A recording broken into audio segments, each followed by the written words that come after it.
Live TV पर और मैं हूँ मीनू राठी लेकर आई हूँ आपके लिए कुछ खास खबरें। तो चलिए नजर डालते हैं आज की कुछ खास खबरों पर।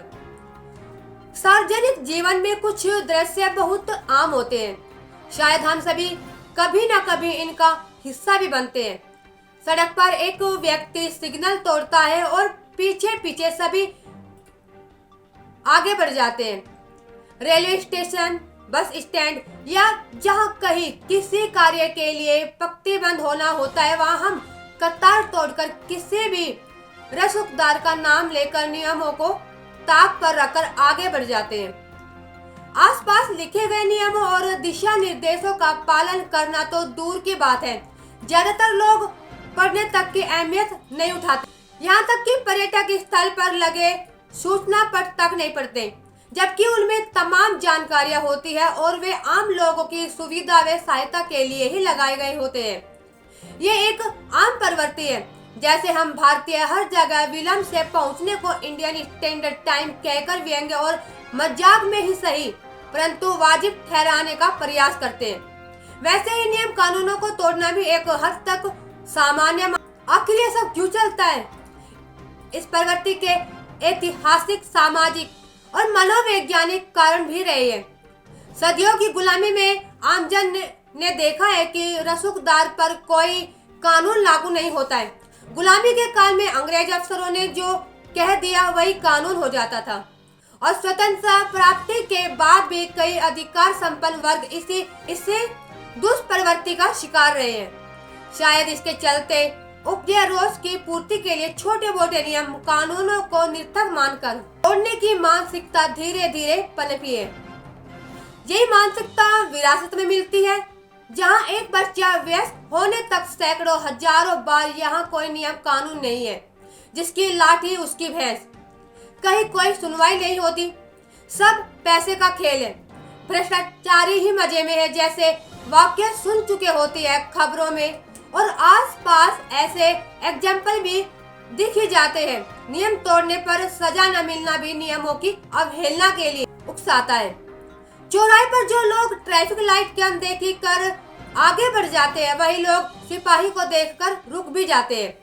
कई बार तो हेलमेट अपनी सलामती के लिए नहीं पहना जाता, बल्कि जुर्माने से बचने के लिए भी पहनना पड़ता है, वो भी खास उन्हीं दिनों में जब यातायात विभाग अभियान चलाकर ऐसे लोगों को पकड़ना है। जहां तक मनोवैज्ञानिक कारणों की बात करें तो आमतौर पर लोगों को यही समझ नहीं आता कि नियम कानून सुविधा के लिए बनाए गए हैं। वे नियमों को बाधा के तौर पर देखते हैं और ये गौर नहीं करते कि उनके नियम पालन न करने से सबको कितनी असुविधा होती है। सड़कों पर हर व्यक्ति अस्त व्यस्त ट्रैफिक पर सिर धुनता रहता है, लेकिन खुद नियम तोड़कर दूसरों से आगे निकल जाने का कोई मौका नहीं छोड़ता। व्यवस्था कैसे लौटेगी? आखिर ऐसा क्या करे जिससे व्यवस्था पटरी पर लौटे? इस समस्या का समाधान भी रातों रात तो नहीं हो सकता, लेकिन हाँ, आवश्यक हो सकता है कि इसकी शुरुआत भी घर से करनी होगी। पहले घर के बड़े, घर के बाहर के नियमों का पूरी मुस्तैदी से पालन करें, फिर ऐसे ही बच्चों को भी करने को कहें। धीरे धीरे इस आदत की रवैये में शुमार होगी और शासन व्यवस्था भी कड़ी करे तो और बेहतर होगा। यानी सबसे प्रभावी सूत्र बचपन से जुड़ा है। आमतौर पर देखा जाता है कि नियम पालन करने वाले अभिभावकों के बच्चे भी नियमों को लेकर जागरूक रहते हैं। घर पर छोटे छोटे नियमों के पालन के साथ शुरुआत होती है अनुशासन की, इसके आगे बारी आती है स्कूल की। वहाँ बच्चों को नियमों में बांधकर विभिन्न क्रियाकलापों में शामिल होना पड़ता है। खेल के नियम, पुस्तकालय के नियम, बस में आने जाने के नियम, हर स्थान के अनुरूप नियम कायदे के फहरिस्त होती है और बच्चे उसका अनुपालन करते हैं।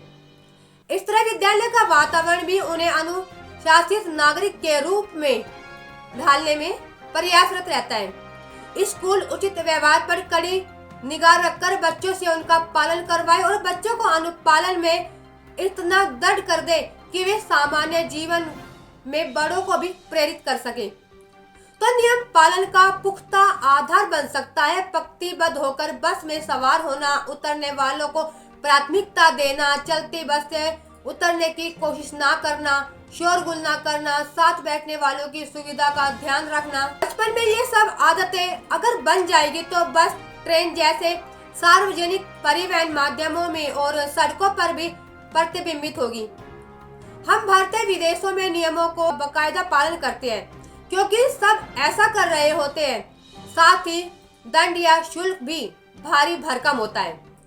व्यवस्था पालन के नियम कड़े हो, शिथिल होने की जरा भी गुंजाइश ना हो तो सार्वजनिक वातावरण सही हो सकता है। नियमों का पालन सुनिश्चित करना, सजा और अर्थ दंड देना, बड़े पैमाने पर जागरूकता अभियान चलाना आदि उपाय प्रशासनिक स्तर पर संभव है। नियम तो तोड़ना शान है। सबको यही लगता है कि नियम तोड़ना तो आपकी शान में शुमार है, लेकिन अक्सर ये जुमला सुनने को मिलता है कि नियम तो बनाए ही जाते हैं तोड़े जाने के लिए। ये मजाक का विषय मान लिया जाता है और इसकी परिणति हम अपने सार्वजनिक जीवन में बखूबी देख सकते हैं। फिर भी शिकायतें भी हम ही करते हैं। सवाल उठाते हैं कि शिकायत पर कौन है, कि आखिर शिकायत पर और शिकायत कर भी कौन सकता है। हम किसी भी स्थान पर लिखे बताए या किसी नियम को कहाँ मानते हैं, क्योंकि ये तो हमारे डेली के रूटीन में शुमार होता है ना। जैसे कि अभी इसमें बताया गया था कि मैंने अभी बोला कि नियम बनाए ही तोड़ने के लिए जाते हैं, लेकिन अगर नियम तोड़ने के लिए ही बनाए जाते हैं तो कम से कम अपनी जान, अपनी हिफाजत तो परवाह करो। खुद भी सुधरो और अदर पर्सन को भी समझाओ। जब वो चलती बस से उतरते हैं, चलती बस में चढ़ते हैं या कहीं भी या इन नियमों का उल्लंघन करते हैं, ये फर्ज हम सभी लोगों का बनता है, हर भारतीय लोगों का बनता है। इसमें कोई शर्म नहीं कि अगर आप किसी को ये समझा रहे हैं कि आप चलती बस में क्यों चढ़े, आपको नहीं चढ़ना चाहिए था, आप ये हो सकता था, वो हो सकता था, इसमें कोई शर्म नहीं है। खुद भी सतर्क रहे, खुद भी इन नियमों का पालन करें और दूसरों को भी इन नियमों का पालन करने के लिए प्रेरित करें। तो आज के लिए बस इतना ही। आगे भी हम आपके लिए लेकर आते रहेंगे कुछ और खास खबरें। तब तक बने रहिए हमारे channel connect Bharat news live TV पर। नमस्कार।